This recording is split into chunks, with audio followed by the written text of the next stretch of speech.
방송에서 제공하는 부동산 정보는 투자 판단에 대한 조언입니다. 방송에서 제공하는 부동산 물건의 가치, 가격 상승 및 가격 하락에 대해서는 방송사에서 보장하지 않습니다.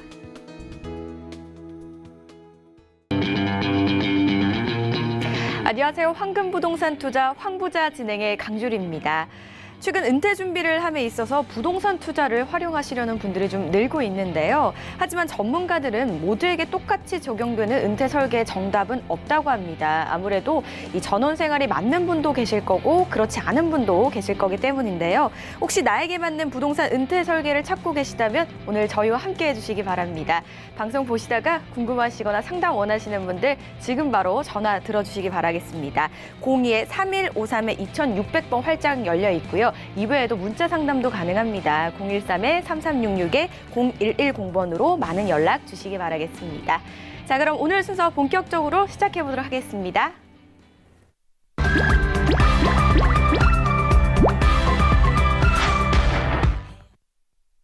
오늘 함께 하실 분 먼저 만나보셔야겠죠? 황스인베스트의 황진현 대표 나오셨습니다. 안녕하세요, 대표님. 네, 안녕하세요. 네, 인사 말씀 좀 부탁드릴게요. 네. 반갑습니다. 황진현입니다. 이 수능 한파가 여지없이 또 올해도 찾아왔네요. 부동산 시장도 한동안 계속 얼어 있었는데 여기저기서 이제 따뜻한 바람이 불어오는 그런 징조들이 보이고 있습니다. 자, 우리 조금만 더 버텨보죠. 자, 오늘도 좋은 정보 드리겠습니다. 오늘도 좋은 정보, 알찬 정보 기대해 보도록 하겠습니다. 자, 가장 먼저 저희 또 강의를 좀 들어봐야 될 것 같은데요. 자, 서울의 일단 주택 공급의 부족의 원인으로 꼽히는 게 바로 재건축 사업에 대한 규제를 뽑을 수 있다고 하고요. 그리고 재개발 사업의 아파트 당첨은 하늘의 별 따기처럼 어렵다라는 말이 있다고 합니다. 그래서 최근에 지역주택조합 아파트들이 좀 주목을 받고 있다고 하는데 맞나요, 대표님? 네, 맞습니다. 네, 오늘 이 내용에 대해서 짚어주신다고요? 한번 들어볼게요. 네. 자, 이건님 말씀대로 오늘은 지역주택조합에 대해서 알아볼까 합니다. 참 좋은 제도인데 이게 사업 성공률이 좀 많이 떨어져요. 한 20% 정도밖에 안 된답니다. 그래서 지역주택조합이 어떻게 진행이 되는지, 거기에 대한 리스크는 뭐가 있는지, 그리고 지역주택조합 아파트를 선택할 수 있는 방법, 안전한 방법들을 한번 알아보도록 하겠습니다. 자, 먼저 지역주택조합 기회인가 도박인가. 자, 기회가 되면 시세에 비해서 한 30% 정도를 싸게 분양을 받을 수 있겠죠.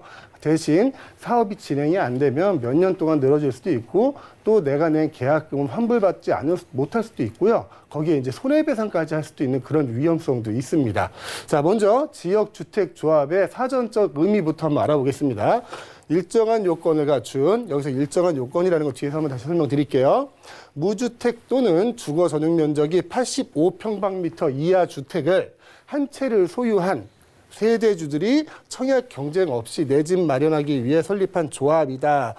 일단 정의 자체는 굉장히 좋죠. 그리고 중요한 거 하나, 85평방미터 이하 주택을 한 채 소유하고 있어도 이 지역주택조합의 조합원이 될 수 있다는 겁니다. 자, 그러면 내용을 한번 보면은 지역주택조합의 성패를 좌우하는 가장 큰 요인, 요거죠. 토지 확보고요. 또 지역주택조합 가입부터 성공까지 가려면 또 똑같은 내용이 나옵니다. 자, 토지 확보 가능성 확인, 그리고 조합원 모집률을 파악해야 한다. 지역주택조합이 중간에 사업이 진행이 안 되고 실패하는 이유가 대부분 이 토지 확보의 실패에서 비롯됩니다. 내가 거기다 건물을 져야 되는데 거기에 이제 세대주들도 있을 거고 건축주들도 있을 것이고 땅 주인도 있고 여러 종류가 있을 거잖아요. 그분들한테 매입을 해야 되는데 이게 한 번에 매입이 되면 되는데 이게 시간이 길어지면 질수록 또 금액이 달라지거든요. 그런 식으로 사업이 진행이 안 되고 오랫동안 끌리는 그게 토지 확보가 안 돼서 그렇다는 거고요. 가입부터 성공까지 가려면 내가 입주까지 가려면 항상 이 토지 확보를 확인하셔야 됩니다. 그리고 조합을 가입하실 때, 조합원이 되실 때는 앞으로 저기 사업지가 토지가 매입될 가능성이 있는가 없는가 또 확인해 보시는 게 중요할 것 같고요. 또 조합원 모집률을 확인하는 것도 필요합니다. 그럼 조합사무실 가면 얘기해 주니까 그 부분도 확인하셔야 될 것 같습니다.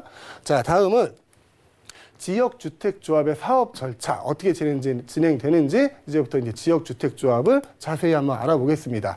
처음 조합 추진위 구성이 있습니다. 조합을 만들려고 추진하는 추진위원회가 필요하겠죠. 최소 인원 20명 이상이면 되고요. 등기용 등록번호도 부여가 됩니다. 그리고 양해각서를 작성을 합니다. 어디랑 하냐면은 시공사나 대행사, 이 대행사는 이제 업무 대행사를 말하는 건데요.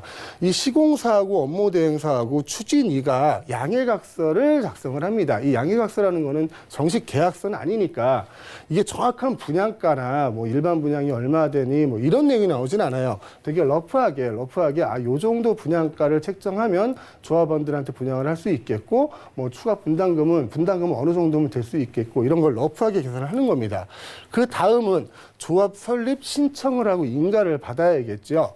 어떻게 하냐면은 예정 세대수 건설 예정 세대수의 50% 이상의 조합원을 모집했을 때 신청을 할 수 있습니다. 그때부터 이제 조합원 모집하고 조합비를 납부하게 되죠. 그리고 건설 대지를 80% 이상 토지 사용 승낙을 완료받았을 때 조합 설립 신청을 할 수 있는데 여기서 중요한 거 토지 사용 승낙이라는 얘기가 나왔어요. 자, 토지 아까 전장에서 말씀드릴 땐 토지 확보였잖아요. 토지 확보는 두 가지 종류가 있습니다. 첫 번째 토지 사용 승낙이 있고요. 그 다음에는 이제 매입이 있어요. 이거를 잘 구분을 하셔야 되는데 조합 설립 신청 인가 때는 토지 사용 승낙서만 있으면 됩니다. 이건 동의서죠. 실제로 조합이 그 땅을 매입을 한 상태는 아니에요. 그때는 조합 설립 신청하고 또 인가가 가능하다라는 얘기고요. 그 다음부터 본격적으로 이제 사업 계획 승인을 신청을 하게 됩니다. 근데 조건이 있어요. 건설 대지 95% 이상을 확보를 해야 됩니다. 자, 확보라고 말씀드리는 거는 이 윗부분하고 똑같아요. 토지 사용 승낙을 받으면 돼요. 사업지에 대해서 95% 이상의 토지 사용 승낙을 받으면 되는데 이게 사업 계획이 승인을 받으려면 이 조건이 필요합니다. 건설 대지 95% 이상의 소유권 확보. 직접 조합이 매입을 해야 된다는 얘기죠. 직접 조합이 매입을 하게 되면 그때부터 이제 지구 단위 계획 등 행정 절차 변경이 시행이 되는 거예요. 대부분 이 조합 지역주택 조합이 실시되는 사업지는 한 3층짜리 연립들이 밀집해 있거나 4층짜리 빌라들이 밀집된 지역 그리고 단독주택들이 밀집된 지역입니다. 그런 데는 대부분 일종 주거지역, 일종 일반 주거지거나 2종 일반 주거지거든요. 근데 여기는 이제 용적률이 높게 나올 수가 없어요. 지역주택 조합 아파트를 지으려면 고층으로 가야 되잖아요. 그래도 조합원들도 살고 또 일반 분양도 해서 사업비도 낮추고 이렇게 해야 되는데 1, 2종에서 못하니까 여기서 이제 지구 단위 계획을 변경을 합니다. 뭘로 변경하냐면은 최소한 3종은 돼야겠죠. 3종 일반 주거지는 가야 되고 더 괜찮다 그러면 이제 준주거 지역으로 지구 단위 계획을 변경하면 더 좋겠죠. 그러면 더 높이 올라갈 수 있습니다. 용적률 자체를. 자, 그래서 사업 계획을 승인을 받으면 이 상태에서는 지역 주택 조합이 거의 99% 이상 진행된다고 보시면 돼요. 이 상태에서 이제 진행이 안 되는 경우는 거의 없습니다. 자, 마지막 착공 및 일반 분양. 이때는 건설 대지 100%를 소유권 이전을 해야 됩니다. 사업 부지를 100% 조합이 매입을 해야 돼요. 매입을 해서 등기 이전한 후에 착공을 할 수 있고 일반 분양을 할 수 있습니다. 그럼 여기서 한번 저희가 확인해 볼게. 그럼 지역 주택 조합은 어느 정도에서 제가 신청을 하면 안전할 수 있습니까? 안전하다는 기준은 여기에요. 사업계획 승인을 신청을 하거나 승인이 났다거나 이 부분에 대해서는 거의 사업이 진행이 안 되는 경우는 없어요. 하지만 이 윗부분도 가능한데 이때는 전장에서 말씀드렸던 이제 토지를 매입할 수 있는 가능성을 보고 조합원이 되시는 거거든요. 예를 들면 이런 거죠. 강남역 사거리 한가운데다 저희가 지역주택조합을 짓겠다. 만약에 거기다 짓겠다 하면 저는 실현 가능성이 거의 없다고 생각되거든요. 시청자분들도 한번 생각해 보세요. 강남역 사거리에 20층, 30층짜리 건물을 매입을 해서 여기다가 아파트를 지어서 분양을 하겠답니다. 그러면 이거 매입하는 자금이 얼마나 들어가겠어요? 시간은 얼마나 들어가고. 이런 건 거의 불가능하다 보고요. 이제 3층짜리 연립들이 밀집되어 있거나 사업 부지가 단독주택들이 밀집되어 있거나 옛날 빌라들이 밀집되어 있다. 이런 부지들이 앞으로 토지 매입할 수 있는 가능성이 높은 부지라고 볼 수 있겠죠. 자, 토지 매입이란 아까 말씀드렸다시피 두 가지 종류가 있습니다. 사용 승낙이 있고요. 그다음에 매입이 있는데 사업계획 승인 조건 확보까지는 사용 승낙 가지고도 괜찮아요. 근데 사업 승인을 받으려면 꼭 매입을 해야 된다는 거. 그래서 일반 분양 아파트나 재개발 뭐 이런 데는 규모가 크기 때문에 모델하우스를 지어요. 근데 지역주택 쪽 같은 경우는 거의 홍보관이라는 곳을 짓습니다. 홍보관이라는 곳을 지어가지고 작은 유니트 하나 만들어서 이렇게 만들 겁니다라고 얘기를 하는데 거기 가면 이제 상담사분들이 대부분 이래요. 아, 토지 매입이 70%가 끝났습니다. 80%가 끝났습니다. 이렇게 얘기를 하는데 그거는 거의 다 이제 사용 승낙을 말하는 거예요. 사용 승낙을 얘기하는 거고 직접 물어보세요. 사업계획 승인이 났냐? 아니면 신청이 들어갔냐? 그러면은 사업계획 승인이 났다 그러면 거기는 안전한 곳이고요. 그 전 단계다 그러면은 가능성, 토지 매입의 가능성을 두고 조합원이 될 것인가 말 것인가에 대해서 결정하시는 게 나을 것 같습니다. 자, 다음 내용 한번 볼게요. 그러면 지역주택조합이 토지 확보가 어려운 이유가 무엇일까? 자, 첫 번째, 많은 토지주들이 분할 소유하고 있으면 물리적으로 시간이 오래 걸리겠죠. 그리고 두 번째, 땅을 매입하는데 막대한 자금이 필요합니다. 예를 들어 1000평의 땅이 있어요. 1000평의 땅이 있는데 여기에 이제 지주가 10명이라고 계산해 보죠. 지주가 10명이라고 하면 이 10명한테만 땅을 매입하면 됩니다. 그러니까 조합이 상대할 사람이 10명이면 된다는 거죠. 근데 여기에 만약에 50명이다. 그럼 50명을 만나야 되잖아요. 그러면 50명을 설득하는 게 더 힘들겠죠. 사람마다 다 생각이 다르니까. 그래서 지주가 많은 곳은 물리적으로 시간이 많이 필요하고요. 땅을 매입하는데 막대한 자금이 필요하다. 당연한 얘기죠. 당연한 얘기인데 조합원이 한꺼번에 모집이 돼서 100% 모집이 돼서 그 조합원이 낸 돈으로 한꺼번에 땅을 매입하면 돼요. 그게 제일 편한 방법인데 조합원 모집 자체도 시간이 좀 걸리게 되죠. 그래서 한꺼번에 모집되지가 않습니다. 나눠서 모집이 되고 그 조합원들이 납부한 돈으로 땅을 매입을 해야 되는데 땅도 그러면 한꺼번에 매입이 안 될 거잖아요. 이 1000평이라 그러면 처음에 뭐 200평, 200평, 300평 이렇게 매입을 하면서 2, 3년이라는 기간이 흘렸다고 생각을 해보면 처음에는 한 평에 뭐 2천만 원에 샀다고 쳐요. 2천만 원에 샀는데 2, 3년 지나니까 다른 지주가 이렇게 얘기를 합니다. 아유, 그때랑 지금이랑 이제 물가가 다르잖아. 나는 3천만 원 줘. 이렇게 되면은 이제 조합원들이 또 추가 분담금을 낼 수 있는 그런 위험한 상황도 생기게 되고 그 자금을 마련하기 위해서 그 시간이 오래 걸린다. 그래서 토지 확보가 가장 어렵다라는 이유고요. 자, 공신력 없는 신고필증이라고 있는데 이 신고필증 같은 경우는 이제 조합원을 모집을 하겠습니다라고 하고 신청을 하는 거예요. 그래서 신고를 하는 신고필증이 나오는 겁니다. 이거는 조합 설립 전 단계예요. 전 단계인데 잘 진행이 안 되는 그런 지주택 홍보관 가보면은 이 신고필증밖에 없습니다. 신고필증밖에 없는데 우린 조합이 만들어졌어요. 이렇게 허위 광고를 하는 경우들도 있어요. 그래서 꼭 확인하시기 바랍니다. 조합이 승인이 났냐, 사업계획이 승인이 났냐, 요 부분을 꼭 확인해 보시기 바라고요.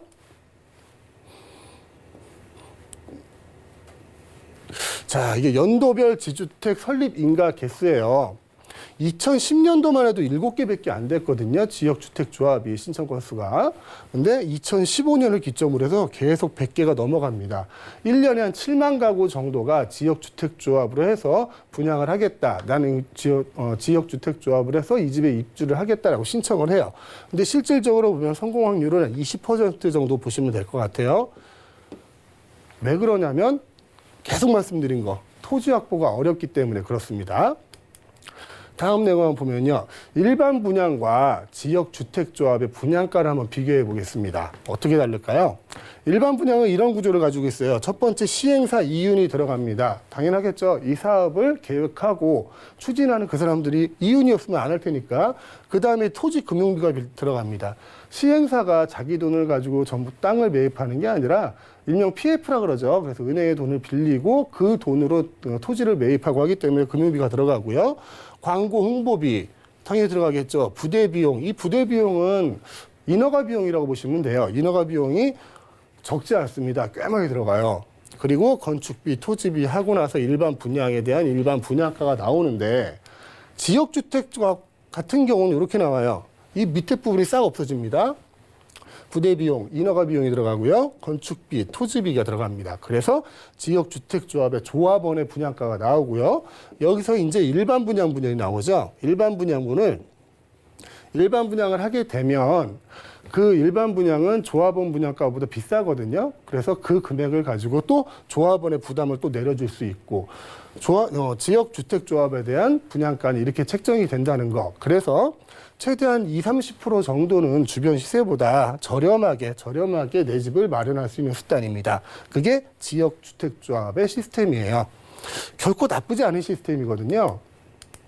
다음은 이제 지역주택조합 아파트의 장단점을 한번 알아보려고 하는데요. 좋은 것만 있는 건 아니죠. 사업 진행이 안 된다고 하면 그만한 단점도 있고 리스크도 있을 거예요. 먼저 장점부터 한번 알아보죠. 입주자 저축 통장 및 청약 경쟁이 불필요합니다. 청약 통장 가입자가 제가 얼마 전에 뉴스를 보니까 우리나라 2,500만 개가 있대요. 2,500만. 전 국민의 2명 중에 1명은 청약 통장을 가지고 있다는 거죠. 근데 더 무서운 거는 1순위가 1,400만 개랍니다. 1,400만 개. 1,400만 명이 지금 1순위 조건을 가지고 있어요. 그래서 서울에서 분양하는 일반 아파트나 재개발의 일반 분양 같은 경우는 경쟁률이 다 70에서 200대 1까지도 가더라고요. 근데 이분들이 다 1순위예요. 1순위고 특별 공급 조건이 되는 분들도 이 정도의 경쟁률을 가지고 있더라고요. 그래서 일반 분양을 받아서 내가 아파트를 취득하겠다 하는 거는 굉장히 좀 어려운 조건을 가지게 되는 거죠. 요즘 청약에서 당첨되려면은 기본적으로 한 65점은 넘어야 될 것 같아요. 이게 가점제로 했을 때. 이게 84점 만점이거든요. 84점 만점인데 얼마 전에는 이게 84점 만점 받으신 분이 나왔더라고요. 그분들도 당첨되고 기본적으로 65점 넘어가려면 이런 조건을 가지셔야 돼요. 한 20년 이상 청약 통장에 적금을 불입을 하셨고 20년 이상 무주택자였고 자녀가 한 3분 이상 계시고 거기다 이제 노부모님까지 모시고 있다. 요 정도 되면 요 정도 점수가 나옵니다. 그러니까 결국은 40대에서 50대 사이에 무주택자 아니면 일반 분양으로는 당첨돼서 분양받기 힘들다는 게 거의 현실적인 얘기죠. 그리고 일반 분양 주택보다 가격이 저렴합니다. 이거 아까 말씀드렸고요. 그리고 일반 분양보다는 양호한 동호수를 배정받는다. 일반 분양은 제가 동호수를 지정하기가 어렵죠. 같은 평형만 지정해도 몇백 대 1의 경쟁률이 나오는 동호까지는 지정하는 게 거의 불가능한데 이 지역주택조합 아파트 같은 경우는 내가 동호수를 지정할 수 있다는 거. 건물이 있으면요. 좋은 층은 거의 다 조합원 거라고 생각하시면 돼요. 이게 지역주택조합 아파트입니다. 장점이 이렇게 있으면 단점도 있겠죠. 내용을 보시면은 지역 및 거주 요건 등 자격이 구비돼야 됩니다. 아까 처음에 말씀드렸죠.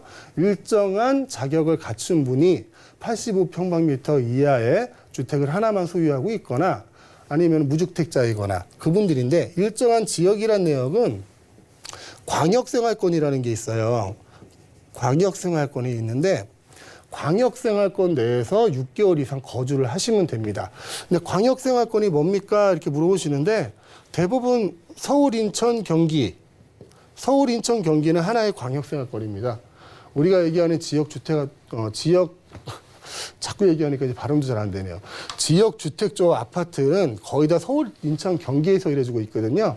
그러니까 서울, 인천, 경기에 사시는 분들은 어디에도 넣을 수 있겠구나. 서울, 인천, 경기에는 이렇게 생각하시면 되고요.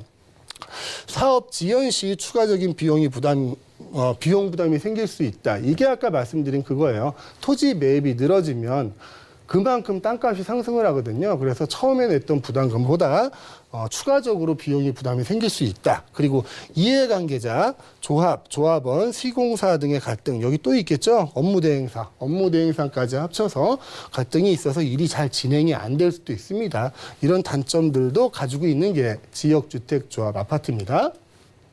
다음 내용을 한번 살펴보시죠. 조합원의 자격을 한번 알아보려고 그래요, 지금. 근데 조합원의 자격을 알아보는 김에 다른 것도 한번 같이 알아볼게요. 먼저 재개발에 대한 조합원의 자격은 토지 등 소유자입니다. 토지 등.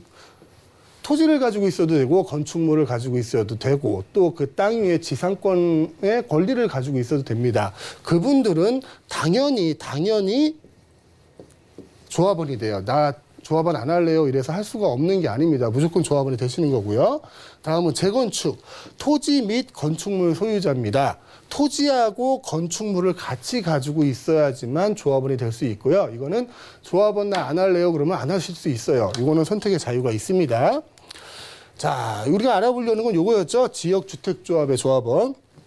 해당 지역 광역생활권 내, 아까 말씀드렸죠. 서울, 경기, 인천 다 포함된다고요. 조합 설립 인가 신청일 기준 6개월 이상 거주한, 조합 설립 인가가 난 상태에서는 6개월 이상 거주를 하셔야 되고요. 조합 설립 인가가 나기 전에는 이 조건도 없습니다. 자, 무주택자 또는 전용 85평방미터 이하 주택 한 채 소유 세대주도 가능하다는 거. 30평대 아파트를 가지고 있으셔도 지역주택조합의 조합원이 되실 수 있습니다. 다음 내용.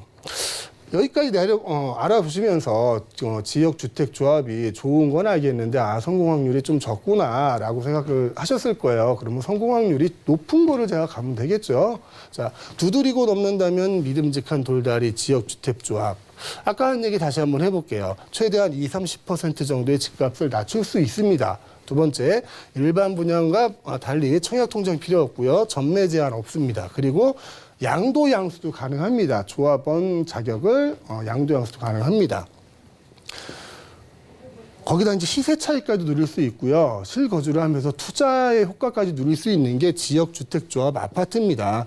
자, 이렇게 여러 가지 장점을 가지고 있는 지역주택조합 아파트인데 성공 확률이 아까 말씀드렸던 20% 정도에 머물고 있기 때문에 내가 조합원이 돼서 그 지역주택조합이 성공을 할 수 있는 가능성이 있는가 없는가를 확인하시는 거는 이제 조합원들의 몫이겠죠. 그중에 첫 번째가 토지. 아까 여러 번 강조드렸죠. 토지가 확보됐는가 또 앞으로 확보될 가능성이 있는가 이거를 확인하시는 게 가장 큰 중요한 걸 거고요. 두 번째는 조합원 모집률을 확인하시는 것도 굉장히 중요합니다. 이 지역 주택조합 계속 얘기하니까 말이 좀 꼬여요. 지역주택조합 아파트가 굉장히 장점을 많이 가지고 있는데 단점 또한 그리고 리스크 또한 많이 가지고 있습니다. 앞으로 지역주택조합에 투자를 하시거나 조합원이 되실 때에는 제가 지금 설명드렸던 내용, 그 내용들을 잘 확인해 보시고요. 또 이런 내용들 너무 시간이 짧으니까 다 설명을 못 드리잖아요. 그러니까 황 부자도 많이 챙겨보시고요. 세미나 오셔서 더 많은 얘기 들어보시기 바라겠습니다. 자, 오늘은 여기까지 하겠습니다. 네, 아주 알찬 강의 잘 들었습니다. 지역주택조합에 관련해서 들었는데요. 확인하셔야 될 부분은 사업계획 승인이 난 곳이 안전하다고 하니까 이 점은 꼭 참고해 보시기 바라겠습니다. 이외에도 더 궁금하신 사항은요. 저에게 전화 또는 문자 주시면 됩니다. 02-3153-2600번, 013-3366-0110번 활짝 열려 있습니다. 저희 이번에는요. 부동산 고민 사연 또 들어보는 시간이거든요. 화면을 통해 바로 만나보시죠. 서울에 지금 살고 있는 아파트와 부천시에 투자용으로 구매한 아파트까지 두 채를 가지고 있습니다. 부동산 경기가 안 좋고 앞으로도 크게 나아질 기미가 보이지 않는 것 같아서 부천에 있는 아파트를 매도하려고 합니다. 대표님이 보시기엔 어떤가요? 라고 남겨주셨습니다. 네, 현재 두 채의 아파트를 가지고 계시는데 부동산 경기에 대해서 믿음이 많이 좀 떨어지신 것 같아요. 그래서 좀 매도를 하시려고 하시는 것 같은데 어떻게 보시나요? 이런 질문을 제가 참 많이 받아요. 지금 팔아야 됩니까? 사야 됩니까? 이런 질문을 제가 많이 받는데 좀 원론적으로 설명을 드리면 이 부동산 시장이든 어떤 시장이든 그럴 거예요. 매수자하고 매도자가 있습니다. 이 매수자, 매도자 간에 이제 밀고 당기는 줄다리기를 하다가 적정 가격이라는 게 나오게 되겠죠. 근데 어느 시기는 매수자가 우위에 있는 시기가 있을 거고요. 어느 시기는 매도자가 우위에 있는 시기가 있습니다. 자, 부동산 경기가 많이 안 좋고 앞으로도 뭐 이렇게 전망이 이렇게 밝아 보이지 않다. 이런 생각을 하실 때는 이제 매수자가 우위에 있는 시장이에요. 팔고 싶은 사람은 많은데 사는 사람이 적은 거죠. 지금 질문 주신 시청자분하고 똑같은 생각일 거예요. 경기가 안 좋고 앞으로도 그렇게 나아질 기미가 없어서 매수자가 우위를 가진 시장이 현재 시장입니다. 현재 시장인데 저는 이렇게 얘기를 해요. 매수자가 우위에 있는 시장에서는 절대 매도를 하는 것이 아니다. 시장은 항상 바뀝니다. 경기도 계속 바뀌는 거고요. 지금 뭐 부동산 규제가 많이 심해서 지금 부동산 경기가 많이 경직돼 있는데 지금 현재 규제 자체가 당연하게 여겨질 때도 있을 것이고요. 또 뭐 앞으로 총선도 있어야 되고 대선도 있는데 언제까지 계속 이렇게 규제만 할 수 있는 노릇은 아니거든요. 공급도 늘려야 되고 언젠가는 매도자가 우위에 있는 시장이 돌아올 거란 말이죠. 여지껏 부동산 시장이 그리 왔으니까. 그래서 저한테 만약에 개인적인 생각을 물으신다면 저는 절대로 매수자가 위에 있는 시장에서는 매도를 하는 게 아니다. 특별한 상황이 아닌 이상, 뭐 부천의 집을 팔아서 빚을 갚아야 돼요. 이런 상황이 아닌 이상은 매도자가 위에 있는 시장까지 기다리시는 게 맞다고 저는 생각을 합니다. 현재 상황이 매수자가 좀 우위에 있는 상황이라고 하니까 조금 더 두고 보시면 어떻겠냐라는 말씀 해주셨으니까 꼭 현명한 판단해 보시기 바라겠습니다. 이외에 저희 세미나 안내 바로 해드리도록 하겠습니다. 아는 만큼 보이는 부동산이라는 주제로 진행됩니다. 매주 토요일 오후 2시부터 진행이 되고요. 장소는 2호선 신천역 인근입니다. 전화 예약 후에 참석이 가능하다고 하니까 반드시 예약 후에 참석해 주시기 바라겠습니다. 네, 황진현 대표와 함께 최신 이슈도 알아보고 상담까지 나눠봤습니다. 좋은 말씀 주신 대표님 고맙습니다. 네, 이외에도 좀 궁금하신 부분이 있으시다면 저희에게 전화 또는 문자로 주시면 친절하게 상담이 가능하니까요. 많은 연락 주시면 됩니다. 02-3153-2594번, 012-3153-2600번, 013-3366-0110번 활짝 열려 있으니까요. 많은 연락 주시면 됩니다. 네, 본 방송에서 제공하는 정보는 투자 판단에 대한 조언일 뿐 해당 부동산의 가치와 수익률을 보장하지 않는다는 점 참고해 주시기 바랍니다.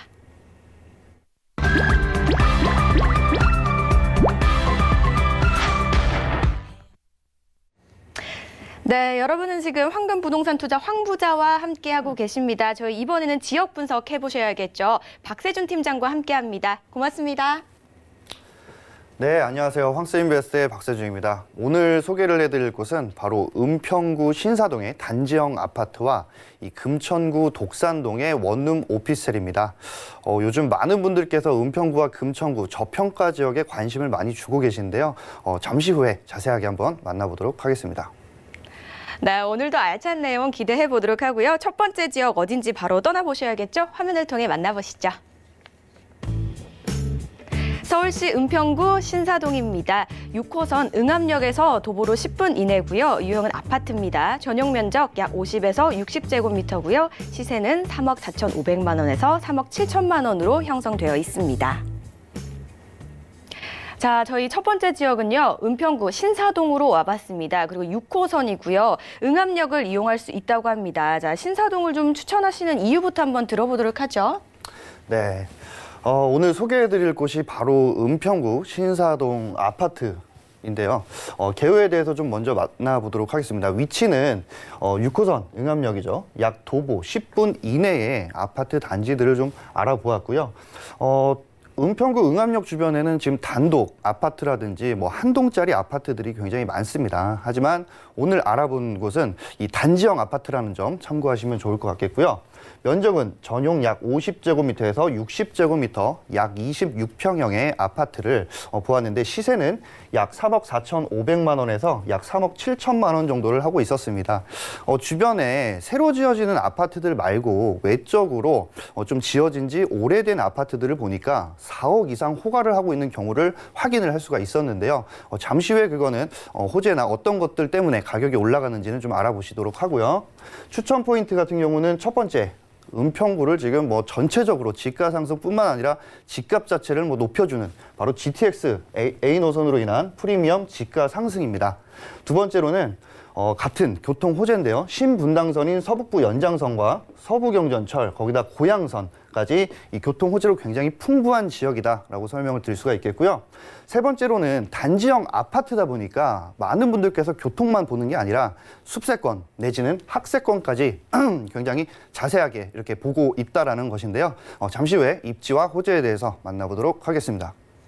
추천해 주시는 이유를 들어보니까 굉장히 일단 다양합니다. 가장 먼저 GTX A 노선 아주 핫했죠. 이외에도 신분당선 등과 같은 다양한 교통 호재가 좀 기다리고 있는 것 같고요. 또 다른 지역으로 이동, 접근성이 좀 뛰어난 것 같은데 이 지역을 더욱더 꼼꼼히 좀 분석을 해봐야 될 것 같아요. 네. 많은 분들께서 은평구가 어디인지 아시는 분들도 있지만 사실 모르시는 분들도 있기 때문에 은평구 권역에 대해서 전체에 대한 지도를 좀 자료를 준비를 해보았는데요. 현재 은평구는 이 보시는 바와 같이 경기도와 경계가 되어 있는 지역입니다. 경기도 중에서도 이 고양시, 일산, 파주와 가까운 위치다라고 설명을 드릴 수가 있겠고요. 현재 오늘 설명드리는 곳이 바로 이 신사동 라인이기 때문에 제일 가까운 지하철역이 어딘지를 봤더니 바로 응암역이었습니다. 응암역에서 반경 1km 내에 있는 것들을 좀 알아보니까 뭐 메디컬 인프라라든지 금융 인프라, 뭐 생활권의 생활 인프라가 정말 잘 갖춰져 있다는 것을 알 수가 있었는데요. 거기다 이 학군, 앞서 말씀드린 대로 많은 분들께서 단지형 아파트를 들어가시는 분들은 거의 대부분 가족 단위시기 때문에 자녀분들의 이 학세권이라든지 학군을 굉장히 따져보고 집을 매매를 하신다라는 경우입니다.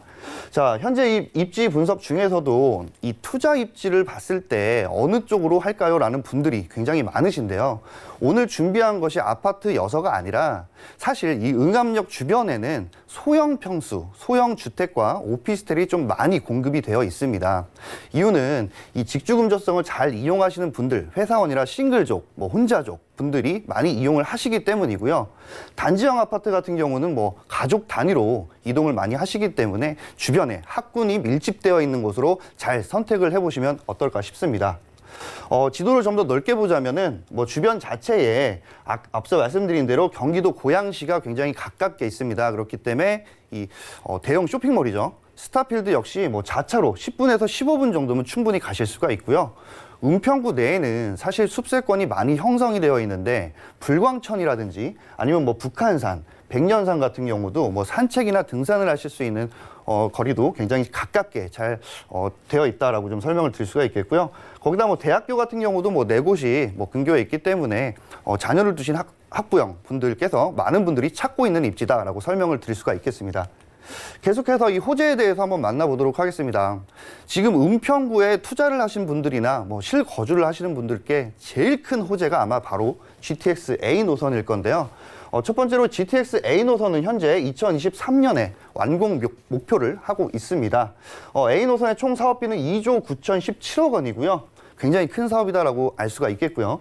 GTX A 노선 일대를 재정비 사업한다라는 내용은 완공이 된 이후에 GTX를 뭐 이용을 하시는 분들께서 뭐 주차장이라든지 아니면 뭐 웨이팅 시간에 기다리실 수 있는 공간이라든지 이런 것 자체를 재정비할 수 있는 큰 사업이기 때문에 많은 분들께서 GTX A 노선만 보고서 바로 투자를 하시는데도 큰 어려움이나 리스크는 많이 줄어들 것으로 보여집니다.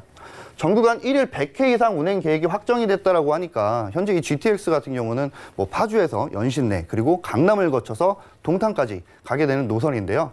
연신내에서 주요 업무 단지인 사실 강남권까지도 뭐 충분히 많은 시간을 해서 가실 수가 있기 때문에 굉장히 큰 사업이다라고 설명을 드릴 수가 있겠습니다. 두 번째 역시 교통 호재입니다. 바로 이 고양선 신사고개역 가칭인데요. 현재 이 신사동 아파트 단지 주변에는 지하철역이 응암역과 뭐 한 도보 10분 정도의 거리입니다. 물론 멀진 않습니다. 하지만 이 신사동 터울 안에 이렇게 고양선 신사고개역 가칭입니다만 신사고개역이 생기게 됐을 때 주변 자체의 부동산 집값 자체도 견고하게 지킬 수가 있고 오히려 완공이 된다고 하면 정말 많은 금액이 오를 수 있는 것으로 보여지고요. 이 사업의 장점이 뭐냐면 예비 타당성 조사가 필요가 없다라는 것입니다. 이유는 현재 이 LH가 사업비 전액을 부담을 하겠다라고 발표를 했고요. 빠르게 완공이 되었으면 하는 바람입니다. 자, 세 번째로는 신분당선 서북부 연장선입니다. 현재 이것 같은 경우도 GTX A 노선이랑 뭐 비슷하다. 노선 자체가 뭐 겹치는 구간이 많다라고 해서 사실 작년에 사업 타당성 검토를 했는데 타당성 검사를 한 이후 올해에 타당성 자체가 낮아서 통과 실패를 했었습니다. 하지만 이 서울시 같은 경우에는 서울시에서는 경제성 높이는 방안을 검토를 하겠다, 재추진을 하겠다라고 발표를 했고요. 국토부 역시 이 연구 영역을 진행을 해서 모든 수단과 방법을 많이 고민을 해보겠다라고 발표를 했습니다. 사실 이 은평구 같은 경우는 교통 수요가 굉장히 증가를 하고 있는 곳입니다. 그만큼 많은 분들께서 유입이 되고 있고 서울 자체 내에서도 집값이 아직까지는 저렴하기 때문에 많은 분들이 오고 계십니다. 하지만 이분들이 주요 업무 단지를 가게 됐을 경우에 이 교통 수요가 많기 때문에 이용할 수 있는 교통이 굉장히 적다라는 것이죠. 자, 그랬을 경우에 경제성보다는 사실 이 주민과 구민들의 교통 불편 해소로 접근을 꼭 해서 이건 역시 빨리 적격성 심사에도 통과를 빨리 해서 완공이 빠르게, 착공과 완공이 빠르게 되었으면 합니다. 자, 네 번째로는 바로 서부 경전철입니다. 앞서 설명드린 대로 이 고양선이 고양시청에서 세전역까지 가는데 이 세전역에서 또다시 이 서울역과 신촌과 여의도를 지나서 서울대 입구역까지 총 16.15km를 간다는 것이고 이곳의 총 사업비는 1조 6천억 정도가 들어갑니다. 현재 2026년을 개통 목표를 하고 있고요. 사진에 보시는 바와 같이 이 조기 착공을 위한 당정 협의회를 진행을 했습니다. 자, 그렇기 때문에 현재 이 조기 착공을 했을 경우에 1차로 프리미엄 충분히 받으실 수가 있고요. 완공을 했을 경우에는 2차적으로 집값 자체를 좀 상승을 보실 수가 있을 것으로 보여집니다. 제일 중요한 겁니다. 사실 이 호재 같은 경우는 사실 이 신사동 자체에 문화교육 특구가 된다라는 것인데 현재 이 은평구청에서 지금 굉장히 빠르게 추진을 하고 있고요. 신사동과 응암역 일대죠. 이쪽에 교육문화특구로 육성이 되고 있다라는 것이고요. 이쪽에 건물이 지어지게 되면 현재 360%에서 400%까지 확대로 허용이 된다라는 것입니다. 현재 이 교육특구로 좀 대표적인 예를 들어보자면 목동이라든지 대치동, 강북 쪽이라든지 많은 교육특구가 있는데요. 이쪽에 보시게 되면 거의 대부분 아파트들이 20년 이상 노후가 된 곳들이 많습니다. 하지만 같은 서울 권역이기 때문에 자녀분들이 있어서 이 교육적으로 1순위로 생각하시는 분들께 이 교육특구가 활성화가 되면 정말 많은 분들의 유입이 될 것으로 보여지고요. 유입뿐만이 아니라 이 부동산 지가 상승까지도 충분히 바라보실 수 있는 신사동 아파트라고 설명을 드리겠습니다. 네, 이렇게 호재까지 좀 알아봤습니다. 신사동을 좀 분석을 해보고 있는데요. 아무래도 역시나 살기 편해야 하잖아요. 그럼 직장도 가까워야 되고 학교도 또 가까워야 하고요. 그리고 생활시설이 굉장히 많아야 하는데 충분히 갖추고 계속해서 개발이 이루어지고 있는 것 같습니다. 자, 그렇다면요. 주변에서 이 부동산을 찾을 때 또 신경을 써야 되는 부분이 있다면 어떤 부분이 좀 있을까요? 네, 이 많은 분들께서 이 부동산을 투자하실 때 생각하셔야 되는 체크리스트 당연히 중요하다고 생각을 하고요. 한번 짚어보도록 하겠습니다. 첫 번째로는 유명 지역보다 유망 지역으로 이 투자 지역으로 설정을 꼭 해보시길 바라겠습니다. 물론 서울 권역 내에 투자할 곳 정말 많습니다. 하지만 빠르게 성장을 할 수 있는 저평가 지역에서 좀 더 고평가 될 수 있게 프리미엄을 얻고 있는 지역을 꼭 해보시라고 말씀을 드릴 수가 있겠고요. 두 번째로는 기존 역 주변보다 신설역 기준으로 투자 선정 지역을 꼭 설정을 해보시길 바라겠습니다. 세 번째로는 아파트 투자하셨을 경우에 단지형 아파트에서는 학세권이 굉장히 중요하다는 것을 말씀을 드릴 수가 있겠고요. 네 번째로는 요즘 신축 아파트 역시 아파트도 풀옵션이 많이 있다라고 합니다. 그렇기 때문에 될 수 있으면 아파트도 풀옵션으로 될 수 있는 곳을 좀 선정을 해보시길 바라겠습니다. 네, 체크 포인트에 이어서 시세 분석도 바로 부탁드리겠습니다. 네, 현재 이 지역의 시세 같은 경우도 굉장히 좀 보수적으로 잡아봤습니다. 현재 3억 4,500에서 3억 7천만 원 정도를 하고 있고요. 전세 임대 금액 약 3억에서 3억 1천만 원, 실투자 금액 4,500에서 6천만 원 정도를 보시면 될 것 같고요. 월세 같은 경우는 보증금 약 1억 정도 보시면 될 것 같고요. 월 받으실 수 있는 금액, 월세는 약 70만 원. 대출 금액은 1억 7,250만 원. 그렇기 때문에 실투자 금액은 약 7,250만 원을 생각하시면 될 것 같습니다. 실투자 금액까지 모두 만나보셨습니다. 더 궁금하신 사항은요. 02-3153-2600번, 013-3366-0110번으로 많은 연락 주시기 바라겠습니다. 저희는요. 화면을 통해서 다음 지역도 바로 만나보겠습니다. 서울시 금천구 독산동입니다. 1호선 독산역 역세권이고요. 주거용 원룸 오피스텔입니다. 전용 면적은 약 18에서 20제곱미터고요. 시세는 1억 7천만 원에서 1억 8천만 원으로 예상해 봅니다. 네, 이번에도 좀 대표적인 저평가 지역, 서울에서 저평가 지역으로 꼽히는 곳인 것 같아요. 핵심 포인트부터 한번 짚어보죠. 네, 두 번째 매물 바로 독산동으로 와보았습니다.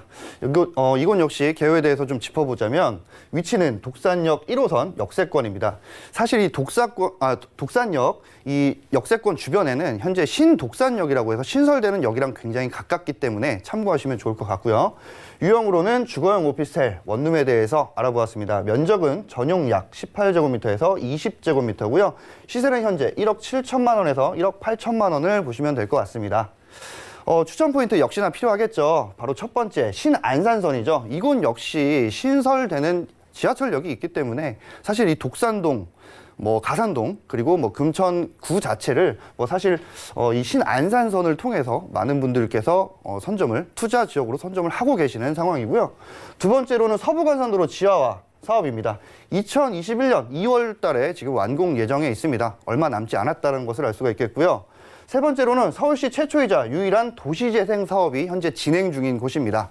네 번째로는 이 교통과 학군, 대형 할인마트와 이 병원 등 이 생활 인프라가 굉장히 강점인 곳이기 때문에요. 유흥시설이 많이 없기 때문에 사람이 살기 좋은 도시로 변모하고 있다는 것을 알 수가 있겠습니다. 잠시 후에 입지와 호재에 대해서 만나보도록 하겠습니다. 네, 현재는 1호선 독산역 역세권이지만 향후에는 신설역이 또 예정이 되어 있기 때문에 더블 역세권을 좀 누려보실 수 있지 않나라는 생각이 듭니다. 이제 본격적으로 한번 지역 분석 들어가 보도록 하겠습니다. 네, 독산동 현재 입지 분석에 대해서 한번 시작을 해보도록 하겠습니다. 지도에 보시는 바와 같이 1호선 독산역의 반경 1km 안에 어떤 것들이 있나 봤는데 바로 옆에는 광명시 쪽이 자리를 잡고 있고요. 반대쪽으로는 이 독산역 안에 독산동이 자리를 잡고 있습니다. 1km 반경 안에는 현재 학군이라든지 재래시장 그리고 대형 할인마트가 4개나 들어가 있죠. 홈플러스라든지 아울렛, 롯데 빅마켓, 하이마트 굉장히 많은 것들이 현재 자리를 잡고 있다라고 설명을 드릴 수가 있겠고요. 관공서 역시 굉장히 많고요. 이곳은 제가 가서 직접 가봤더니 금융 인프라가 굉장히 많았습니다. 자, 이유가 뭔가 봤더니 주변에 회사가 어마어마하게 많다라는 것을 알 수가 있었고요. 자, 그렇다면 이 배우 수요가 굉장히 많다라는 것을 아실 수가 있겠는데 현재 이 현대지식산업센터라든지 디지털 단지 지벨리 종사자 수가 약 16만 명, 굉장히 많은 종사자 수가 있다는 걸 알 수 있었고 거기다 기업체 역시 7,100개 이상이 되고 있다라고 합니다. 앞으로도 이 종사자 수를 더욱더 늘리고 주변에 삼성물류 땅을 갖고 있는 이곳 역시 개발을 해서 현재 기업체 수를 굉장히 많이 늘린다고 하니까 이것보다 더 많은 종사자 수가 들어오게 되면 사실상 그 주변에 살 수 있는 이 주거 환경의 공급이 많아져야 된다라고 생각을 하는데 현재는 이 독산역 주변으로는 오피스텔이 굉장히 좀 소수의 오피스텔이 현재는 있고요. 앞으로 이 신독산역 주변에서도 현재는 좀 많이 없지만 앞으로 많이 들어설 것으로 보여집니다. 자, 그렇게 됐을 경우에 그 이후에 매매를 하셨을 경우에는 이 분양가 자체가 높아지기 때문에 좀 빠르게 선점을 해보실 필요성이 있겠습니다. 자, 계속해서 이 호재에 대해서 만나보자면 현재 이 신안산선 개발 소식입니다. 현재 이 신안산선 같은 경우는 8월 말에 착공을 했고요. 2024년 말에 개통 목표를 하고 있습니다. 이건 역시 투자를 하시는 분들께서 단기 임대 사업자를 정말 많이 내시는데요. 현재 19년도이기 때문에 한 5년 정도 뒤에 완공이 되고 나서에 다시 이 매도를 했을 경우에 굉장히 집값 자체가 좀 상승이 될 수 있을 것으로 전망이 보여지고요. 현재는 안산에서 여의도까지 지하철 100분, 69분 정도가 걸리는데 25분에서 36분 정도로 단축이 된다라고 합니다. 그만큼 굉장히 큰 개발 호재다라는 것을 알 수가 있겠고요. 두 번째로는 서부간선도로 지하화 사업입니다. 사진에 보시는 바와 같이 정말 항상 교통체증이 있는 곳인데 기존에는 이렇게 교통체증이 있지만 지하화 사업이 되게 되면 지상으로는 근린공원들이 생기고 이렇게 지하화 도로에는 이 성산대교죠. 성산대교 남단까지 굉장히 빠르게 가실 수 있는 굉장히 큰 개발 호재와 이 교통체증이 원활해지는 것으로 보여질 수가 있겠고요. 안양천 수변공원 조성 당연히 되고요. 녹지 개선 역시 되고 있고요. 거기다 이 간선버스와 순환버스가 도입이 되기 때문에 교통체증이 심해서 이렇게 대중교통을 대중교통을 좀 피하셨던 분들께서도 대중교통을 많이 이용을 하실 수가 있게 된다는 장점이 있죠. 금천구에서 이 성산대교 남단까지는 현재 약 30분에서 1시간 정도가 걸리는데 약 10분대로 단축을 한다라고 보실 수가 있겠고, 실질적인 진입로를 이용할 수 있는 이 금천구 지역이 가장 큰 수혜 지역이다라고 설명을 드릴 수가 있겠습니다. 자, 앞서 설명을 드린 대로 현재 이 도시재생 뉴딜 사업으로 인해서 이 독산동 우시장 도시재생 사업이 현재 진행을 하고 있는데요. 이곳 같은 경우는 독산역에서 새로 생기는 신독산역 사이에 있습니다. 자, 이곳에서는 현재 2017년 파리 부동산 대책 투기 지역에서 사실 제외가 됐었으나, 하지만 이 독산동은 도시재생 뉴딜 사업이 개최가 돼서 현재 2022년 12월까지 많은 것들의 변화가 있다라고 설명을 드릴 수가 있겠고, 뭐 이곳 자체의 목표는 뭐 첫 번째로 당연히 일적인 거, 직장이겠죠. 이런 것들이 굉장히 많아질 수 있다라는 것이고, 우시장 자체는 뭐 식당가가 많기 때문에 뭐 맛을 즐기는 락, 그리고 세 번째로는 문화 예술의 재생으로 멋을 즐기는 락 등 이 세 가지의 독산 3락을 목표로 하고 있다라고 합니다. 자, 이곳에는 도시재생 지원센터를 설치를 해서 청년층 유인가, 이 상인과 주민들까지 다양하게 세대를 공유할 수 있는 커뮤니티 공간들이 굉장히 많아진다고 하니까요. 기대를 해보실 수가 있겠습니다. 네 번째로는 금천구청역 복합 역사 개발입니다. 굉장히 노후가 됐던 곳입니다, 이곳은. 자, 이곳에 현재 올해 4월 23일 날 금천구청역 복합 개발이 이루어져서 개발구상 수립용역 착수의 보고회를 진행을 했고요. 이곳에 금천구청과 코레일, LH 업무 협약 당연히 했고요. 개발구상 수립 현재 진행을 했고, 용역 발주 및 주택 공급, 한국철도공사는 철도 역사, 현대화 사업 추진을 하고 있습니다. 이곳에 많은 쇼핑몰이라든지 복합적으로 많은 것들이 개발된다라는 소식이고요. 1단계로는 거기다 이 지벨리 내 젊은 층을 유도하기 위한 주택 및 창업 공간을 건립을 하겠다라는 것이고, 두 번째로는 바로 옆에 연탄공장 부지가 있는데 이곳에 개발 방향을 현재 계획을 하고 있다라고 합니다. 2022년 착공 목표를 현재 하고 있고, 환경 개선과 세부 계획안 자체를 조율을 하고 있다라는 것을 봤을 때 많은 분들께서 이 금천구 독산동을 좀 보고 계시다고 하면 빠르게 선점을 하셨으면 좋겠습니다. 네, 자체적으로 도시 재생 사업까지 진행할 정도로 정말 발전 가능성이 많은 곳인 것 같은데요. 그렇다면 이 독산동에서 부동산을 좀 고르시려고 하시는 분들을 위해서 어떤 점을 확인해야 되는지 좀 알려주시면 좋을 것 같아요. 네, 현재 이 독산역 주변으로 반경 1km라고 말씀을 드렸는데, 사실 독산역과 이 신독산역 굉장히 가까운 거리에 있습니다. 하지만 이 독산역 주변에는 현재 많은 이 원룸 오피스텔들이 있기 때문에 분양가 형성이 굉장히 고가로 형성이 되어 있다는 사실을 알 수가 있겠는데요. 상대적으로 이 원룸 실투자 금액을 최소화할 수 있는 곳을 선정을 해보시라는 것이 바로 이 원룸 특성상 독산역 주변보다는 신설역인 이 신독산역 주변으로 선정을 해보시라는 것이고요. 세 번째로는 이 원룸 중에서 주차장 비율이 좀 높은 곳으로 선정을 해보시길 바라겠습니다. 현재 이 독산역, 1호선 독산역 주변에는 원룸 오피스텔 자체가 좀 오래된 곳들이 많다 보니까 주차율이 굉장히 낮은 곳들이 많다라는 것이고요. 네 번째로는 이 엘리베이터와 풍부한 옵션, 원룸이기 때문에 뭐 당연한 내용입니다. 하지만 이 건물 내에 근린 시설이 좀 있으면 훨씬 더 이 투자를 하시는 데 도움이 된다는 점 참고하시면 좋겠습니다. 저희 바로 이어서 시세도 한번 체크해 보도록 하겠습니다. 네, 현재 이 지역 시세 약 1억 7천만 원에서 1억 8천만 원을 기록을 했고요.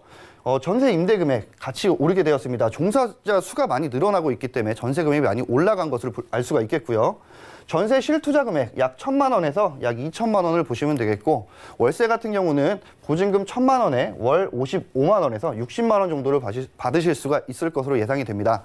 예상 대출 금액 1억 2천만 원에서 1억 2,500만 원 정도를 보시면 되고요. 월세 실투자 금액 4천에서 4,500만 원을 보시면 될 것 같습니다. 네, 박세준 팀장과 함께 지역 분석 꼼꼼하게 해봤습니다. 좋은 말씀 주신 팀장님 고맙습니다. 네, 저희 방송에서 보신 것 중에 더 궁금하신 사항 있으시다면 전화 또는 문자 주시기 바랄게요. 02-3153-2600번, 013-3366-0110번 활짝 열려 있습니다. 저희 오늘 알아본 정보 다시 한번 만나보시죠.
본 방송에서 제공하는 정보는 투자 판단에 대한 조언일 뿐 해당 부동산 가치의 수익률을 보장하지 않는다는 점 유의해 주시기 바랍니다.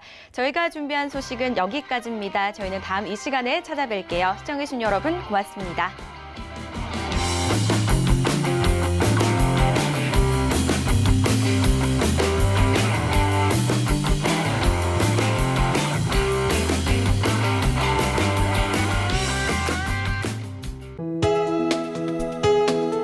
본 방송에서 제공하는 부동산 정보는 투자 판단에 대한 조언입니다. 방송에서 제공하는 부동산 물건의 가치, 가격 상승 및 가격 하락에 대해서는 방송사에서 보장하지 않습니다.